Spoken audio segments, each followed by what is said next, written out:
Assalamualaikum warahmatullahi wabarakatuh. Mari anak-anak, kita sebelum mulai materi pembelajaran untuk kegiatan masa ta'aruf siswa madrasah atau matsama dimulai. Mari kita buka dengan bacaan basalah bersama-sama. Bismillahirrahmanirrahim. Anak-anakku, yang pertama saya mengucapkan selamat datang kepada siswa-siswi baru DMTS Negeri 1 Semarang. Kalian adalah anak-anak yang terbaik karena kalian merupakan anak-anak yang sudah bisa masuk melalui seleksi PPDB 2020. Anak-anakku yang sangat kami cintai, untuk materi yang pertama dari saya adalah materi matsama yang berupa struktur kurikulum di madrasah dan kegiatan pembelajaran. Perkenalkan dulu, nama saya Pak Marjoko. Mata pelajarannya yang diampu adalah matematika. Kemudian saya diberi kesempatan untuk menjabat sebagai wakaf kurikulum, sehingga dalam matsama ini saya kebagian untuk materi, yaitu materi struktur kurikulum dan kegiatan belajar mengajar. Anak-anakku yang sangat kami cintai, untuk struktur kurikulum di MTS dengan di SMP memang berbeda sedikit. Kalau di MTS itu ditekankan pada materi umum dan juga materi pembelajaran agama. Oleh karena itu, anak-anak harus selalu senantiasa semangat untuk melaksanakan kegiatan ini, sehingga pasti saya percaya anak-anak pasti akan sukses. Anak-anakku sangat kami cintai, untuk struktur kurikulum memang yang di madrasah ini biasanya dilaksanakan selama 1 pekan atau 1 minggu, itu terdiri dari 49 jam tatap muka mengenai struktur kurikulum adanya pandemi COVID-19. Yang utama, anak-anak harus selalu menjaga kesehatan, jangan lupa cuci tangan dengan air mengalir pakai sabun, kemudian memakai masker, kemudian memakai sanitizer dan juga selalu menjaga pola makan. Oleh karena itu, saya berdoa anak-anak senantiasa diberikan kesehatan, panjang umur, dan nantinya bisa bergabung di MTS Negeri 1 Semarang ini. Anak-anakku yang kami cintai, berikutnya adalah struktur kurikulum madrasah di MTS Negeri 1 Semarang. Anak-anakku yang kami cintai, sebelum masuk ke struktur kurikulum terlebih dahulu, kita harus tahu pengertian kurikulum dulu. Untuk kurikulum yang biasa kita tahu adalah seperangkat rencana dan pengaturan mengenai tujuan, isi, dan bahan pembelajaran, serta cara yang digunakan sebagai pedoman penyelenggaraan kegiatan pembelajaran untuk mencapai tujuan pendidikan tertentu. Untuk kurikulum yang ada di MTS Negeri 1 Kota Semarang adalah kurikulum 2013.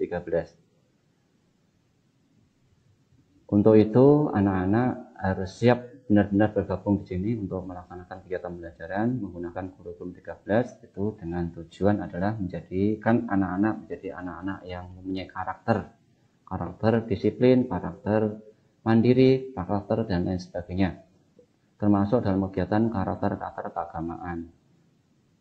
Kemudian untuk kurikulum tingkat satuan pendidikan atau yang disingkat dengan KTSP adalah kurikulum operasional yang disusun dan dilaksanakan di masing-masing satuan pendidikan. Kemudian berhubung ini masih kondisi pandemi COVID-19, otomatis ada surat edaran dari Dirjen Pendis, itu kurikulum darurat. Kurikulum darurat itu apa? Kurikulum darurat adalah kurikulum tingkat satuan pendidikan yang disusun dan dilaksanakan oleh satuan pendidikan pada masa darurat dengan mempertimbangkan panduan kurikulum darurat pada madrasah.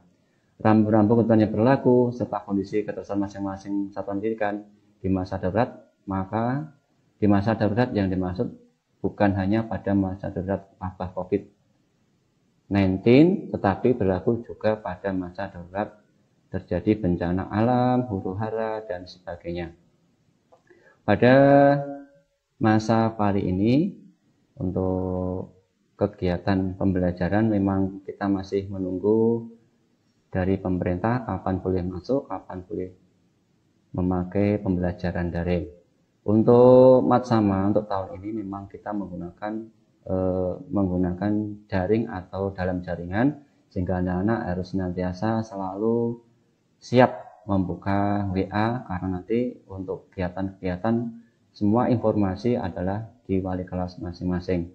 Kemudian untuk panduan kurikulum darurat adalah panduan mengenai mekanisme pembelajaran yang dapat dijadikan acuan oleh satuan pendidikan dalam melaksanakan pembelajaran selama masa darurat.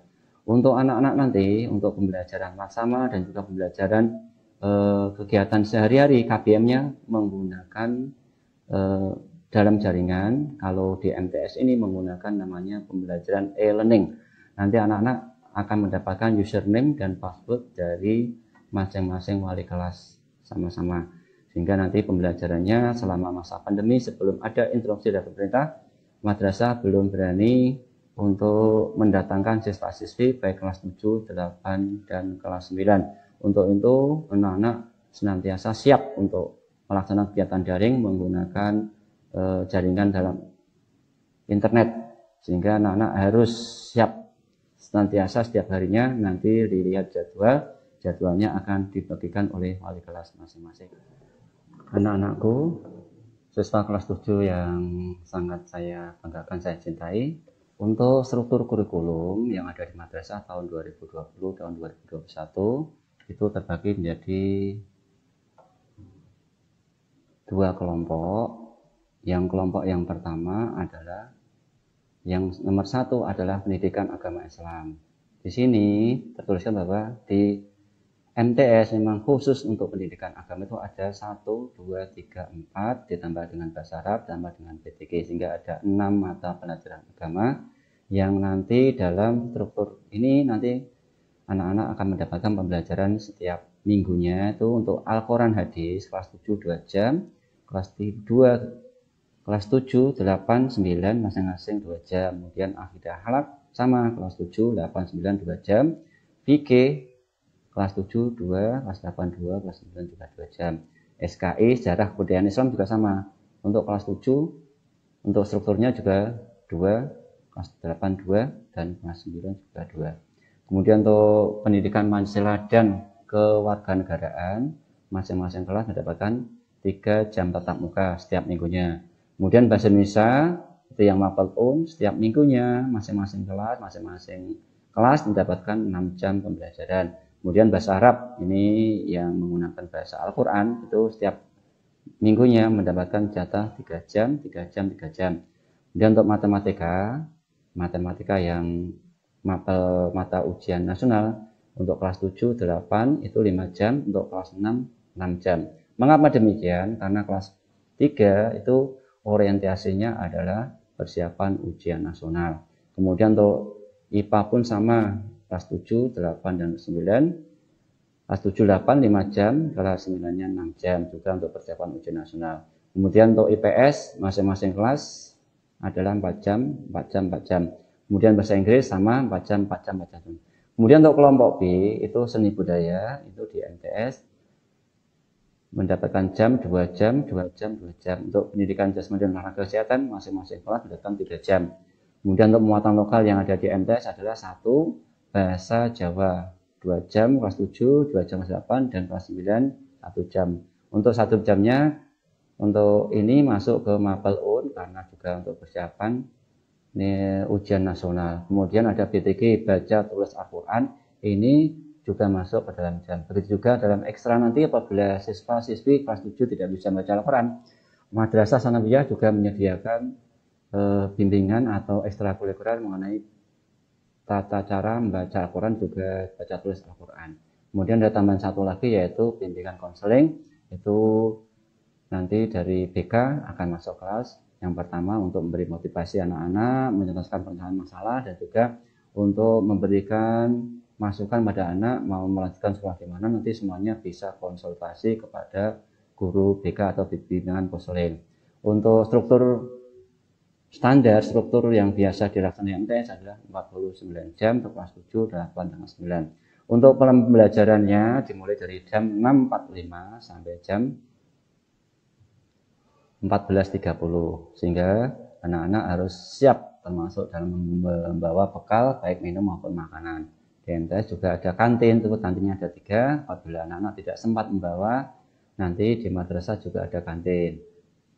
Selanjutnya akan saya uraikan mengenai struktur kurikulum masa pandemi COVID 2020 ini. Anak-anakku yang sangat kami cintai, selanjutnya saya akan menyampaikan untuk struktur kurikulum darurat COVID-19. Itu memang ada sedikit pengurangan dalam mata pelajaran yang akan disampaikan ke anak. Dalam struktur COVID ini, nanti apabila di Indonesia atau di daerah sudah zona hijau, otomatis pembelajarannya juga menggunakan ini karena masih antisipasi adanya pandemi COVID-19. Dan juga untuk pembelajaran daring nanti juga akan ada pembelajaran sesuai dengan struktur kurikulum darurat COVID-19. Hampir sama mata pelajarannya, hanya pengurangan jam. Untuk mapel Al-Quran Hadis, Akidah Akhlak, Fikih, SKI, dan PPKN masing-masing adalah 2 jam. Bahasa Indonesia yang tadinya 6 jam menjadi 3 jam. Bahasa Arab yang tadinya 3 jam menjadi 2. Untuk bahasa Inggris yang tadinya 4 jam menjadi 3 jam. Matematika yang tadinya 5 jam menjadi 3 jam. IPA yang tadinya 5 jam menjadi 3 jam. Kemudian IPS 2 jam, Seni Budaya 1 jam, Pendidikan Olahraga dan Kesehatan 2 jam, TIK atau Prakarya 1 jam, Bahasa Jawa juga 1 jam. Sehingga dalam masa darurat COVID ini struktur kurikulumnya, jumlah jamnya, tetap mukanya setiap minggunya adalah 32 jam. Sampai nanti ada pemberitahuan dari MTS bahwa anak untuk bisa menuju ke sekolahan, itu nanti kita menggunakan, sementara kita menggunakan yaitu struktur kurikulum COVID ini. Untuk itu, anak-anak harus bisa memahami apa mata pelajaran yang ada di MTS Negeri Semarang, satu kota Semarang ini, sehingga nanti anak-anak akan mendapat WA dari wali kelas masing-masing untuk mengambil buku dan juga untuk bisa belajar di rumah sambil memantau kegiatan e-learning dari madrasah. Untuk itu nanti anak-anak harus selalu membuka HP untuk kegiatan pembelajaran masa darurat ini, baik itu berupa daring maupun kegiatan tatap muka. Anak-anak, kita lanjutkan mengenai prinsip belajar dalam pembelajaran. Kita harus tahu dulu prinsip belajar itu apa.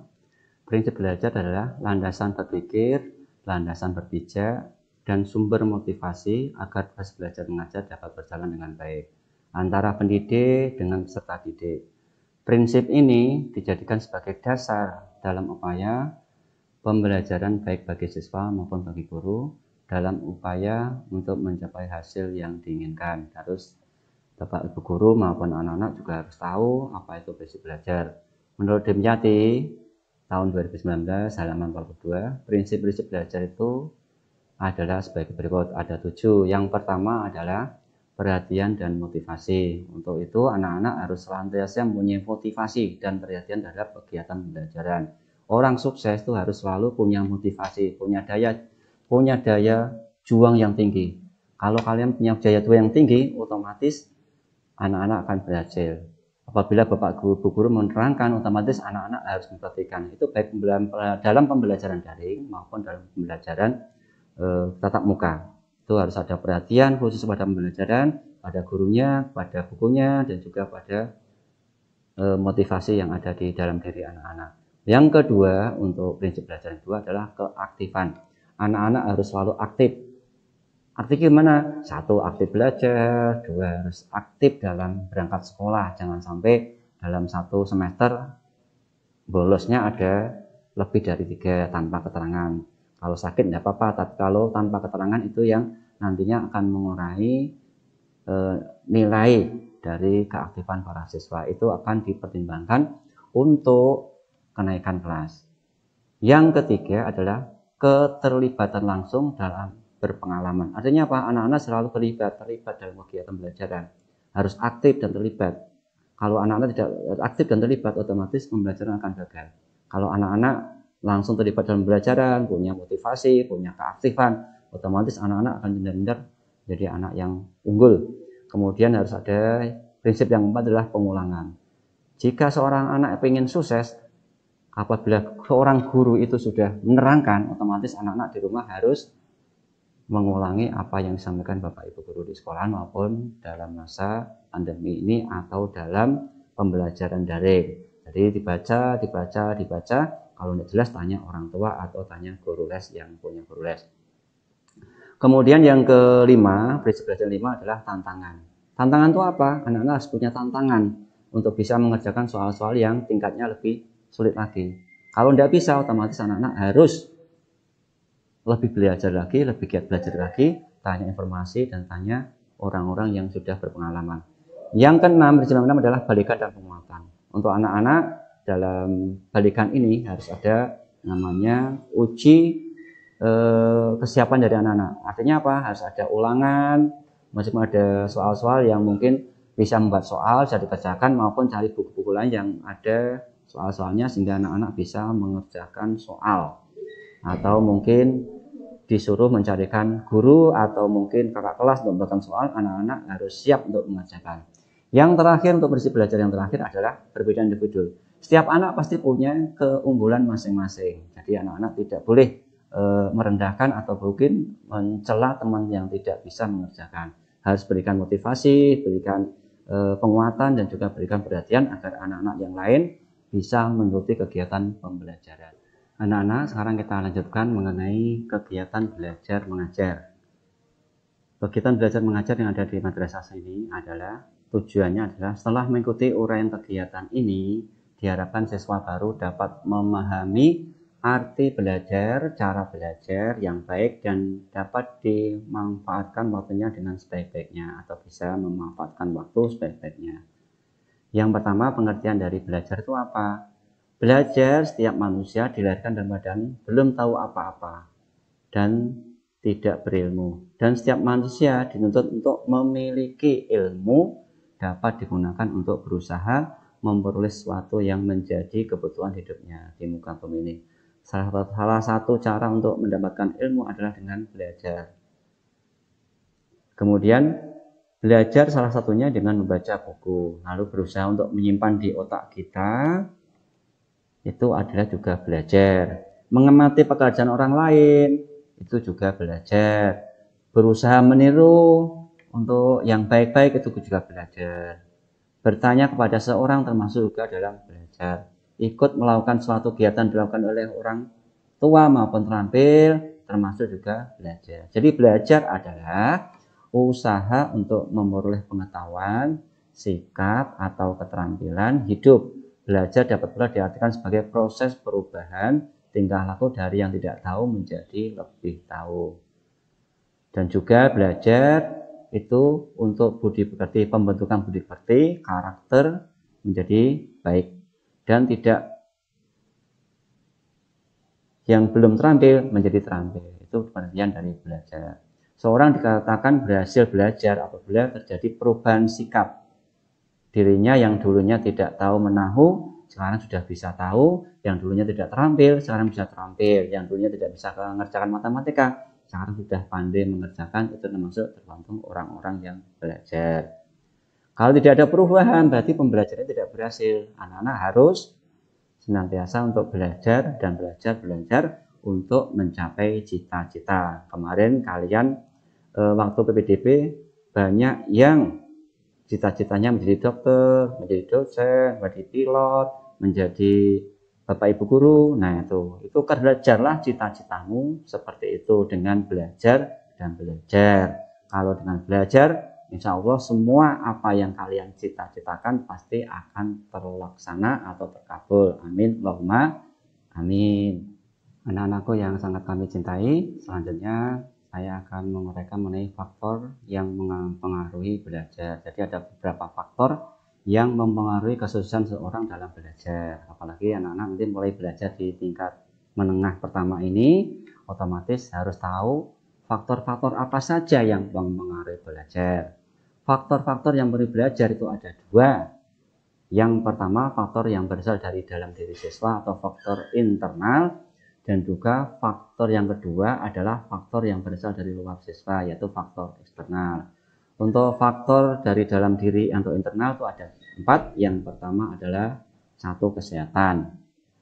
Memang siswa yang mempunyai kesehatan baik, otomatis belajarnya juga akan lebih gampang atau lebih enak daripada siswa yang kondisinya kurang sehat. Misalnya anak-anak masuk angin, berangkat sekolah, itu mau belajar juga malas-malasan. Karena apa? Badannya juga tidak enak. Yang kedua, intelijensi. Jadi kekuatan berpikir. Kalau mungkin anak yang cerdas itu lebih cepat menangkap pembelajaran daripada anak-anak yang kurang mempunyai intelijensi yang tinggi. Yang berikutnya adalah minat dan motivasi. Kalau anak-anak punya minat dalam hati pengen belajar, pengen bisa, otomatis akan menjadi sukses. Dan motivasi bisa belajar dari diri sendiri, dari guru, dari orang tua, dari teman sahabat dan sebagainya. Itu harus ada motivasi untuk menaikkan motivasi siswa untuk belajar dan belajar. Yang keempat adalah cara belajar. Cara belajar tadi sudah sampaikan yang pertama tadi, belajar tadi anak-anak harus bisa memahami sehingga anak-anak bisa sukses, baik sukses di pembelajaran di madrasah maupun sukses nantinya di tingkat menengah atas dan juga kuliah dan juga dalam kehidupan sehari-hari. Kemudian yang kedua, faktor dari luar atau eksternal itu ada 4 juga. Yang pertama, keluarga. Keluarga adalah pendidikan yang pertama. Kalau keluarganya bagus, mendukung, insya Allah siswa-siswa lebih enak enjoy dalam belajar. Orang adalah ada PR, orang tuanya bisa bantu, bisa mencarikan guru les, dari faktor orang tua. Begitu juga ibu, perhatian ibu kepada anak gimana, perhatian kakak kepada adiknya gimana, gitu loh. Kalau ada perhatikan semuanya, otomatis siswa ini akan lebih giat belajar, akan mampu, akan bisa lebih sukses lagi. Yang kedua, sekolah, tempat atau gedung sekolah atau kualitas guru. Itu juga pengaruh dari faktor eksternal. Artinya apa? Sekolahnya gimana, ruangannya ada enggak, kemudian sekatnya ada enggak, kemudian ada ventilasinya enggak itu sekolahnya. Tempatnya juga sama, bersih enggak, tempatnya dekat dengan jalan raya enggak. Karena apa? Kalau belajar, kalau ada sekolahan atau rumah dekat dengan jalan raya, otomatis konsentrasi anak juga kan ya. Kita berbelajar hafalkan, ada motor, nah itu loh. Itu juga mempengaruhi pembelajaran dan juga kualitas guru. Insya Allah di MTS ini ada 68 guru. Yang sudah S2 itu ada sekitar 10-15, yang lainnya S1. Semuanya sesuai dengan faknya masing-masing. Misalnya matematika ya lulusannya juga matematika, baik dari Undip maupun dari NES. Itu banyak sekali guru-guru yang sini. Untuk anak-anak nanti kalau belajar, kalau ada kesulitan silahkan bertanya kepada guru yang paling dekat dengan anak-anak. Kemudian berikutnya untuk faktor eksternal yang ketiga adalah masyarakat. Dalam masyarakat otomatis setiap lingkungan tiap hari anak-anak pasti bergaul dengan masyarakat. Ada yang masyarakat itu ada teman sebaya yang mungkin kurang baik, jangan didekati. Kalau ada anak-anak yang baik, kita dekati, kita belajar dari teman-teman yang baik itu. Otomatis dalam masyarakat juga ada kumpulan-kumpulan anak-anak itu, jangan ikut-ikutan geng motor, jangan ikut-ikutan anak pang dan sebagainya. Pasti otomatis anak-anak akan nantinya ikut loh. Karena itu pergaulan tidak kurang atau tidak baik sehingga akan mempengaruhi pembelajaran anak-anak dalam kegiatan belajar di madrasah ini. Yang terakhir yaitu faktor dari luar, yang terakhir adalah lingkungan sekitar kita. Masyarakat juga ada lingkungan sekitar kita, bagaimana dalam kegiatan sehari-hari kita di rumah. Terus sekitar masyarakat gimana, mendukung pun tidak pikiran belajarnya, apa mungkin habis maghrib tidak ngaji, habis maghrib ada jalan-jalan dan sebagainya, atau tongkrong sebagainya. Itu anak-anak harus bisa membawa diri, jangan sampai ikut-ikutan hal-hal yang tidak baik. Karena apa? Itu akan mempengaruhi psikologi anak dan juga mempengaruhi lingkungan yang ada di sekitar kita. Itu akan mengganggu kesuksesan anak-anak dalam pembelajaran di sekolah maupun di rumah. Anak-anakku kelas 7 yang sangat saya cintai, demikian tadi uraian yang bisa kami sampaikan mengenai struktur kurikulum dan kegiatan belajar mengajar di madrasah ini. Dan nanti kita akan bertemu di kegiatan belajar daring maupun dalam kegiatan yang lainnya. Kemudian untuk evaluasi dari saya Pak Joko, nanti untuk siswa baru, kalian harus menuliskan pengalaman kalian waktu di SD. Itu pengalamannya apa saja? Mengapa ada nilai yang sangat bagus, mengapa ada nilai yang sangat kurang bagus. Nanti dituliskan deskripsinya di kertas, kemudian difoto, kemudian dikirimkan ke wali kelas masing-masing, ditulisi tugas dari Pak Marjoko. Saya ulang lagi, untuk anak-anak dalam kegiatan ini, di akhir belajar sama-sama ini nanti tugas untuk siswa baru yaitu menuliskan pengalaman di SD, mengapa ada nilai yang sangat bagus 95, nah, dan juga mengapa ada nilai yang kurang bagus, misalnya dapat 56, dapat 60, nanti yang kurang bagus. Itu tuliskan pengalamannya, apa sebabnya? Apa mungkin gurunya nerangkan di matematika itu tidak mudeng, atau mungkin dalam belajar yang lainnya tidak mudeng. Saya tunggu jawabannya nanti. Tugasnya adalah meresum atau mendeskripsikan pengalaman anak-anak kelas 7 di SD atau di MI dulu, mengapa nilainya ada yang bagus, ada yang jelek. Kalau yang bagus pengalamannya apa? Mungkin belajarnya tambah atau dan sebagainya. Silakan nanti tugas ini dituliskan di buku atau di kertas, nanti bisa dikirimkan lewat WA grup wali kelas masing-masing, sehingga nanti saya akan evaluasi tugas-tugas itu untuk hasil sebagai kegiatan evaluasi siswa-siswi kelas 7 untuk pengalaman pembelajaran yang lebih baik kembali. Demikian apa yang bisa kami sampaikan. Saya tunggu tugasnya, sekali lagi saya tunggu tugasnya, penulisan deskripsi atau uraian tugas untuk siswa pengalaman kalian yang ada di SD atau MI mengenai nilai yang kalian punyai yang sangat bagus, di rapotnya sangat bagus, dan ada nilai yang kurang bagus. Otomatis kalian harus tahu, harus membuat pengalaman pribadi, apa-apa sebabnya kok nilainya saya bagus dan nilai saya kurang bagus. Demikian, sampai jumpa di kegiatan berikutnya daring maupun kegiatan tatap muka. Wassalamualaikum warahmatullahi wabarakatuh. Semangat!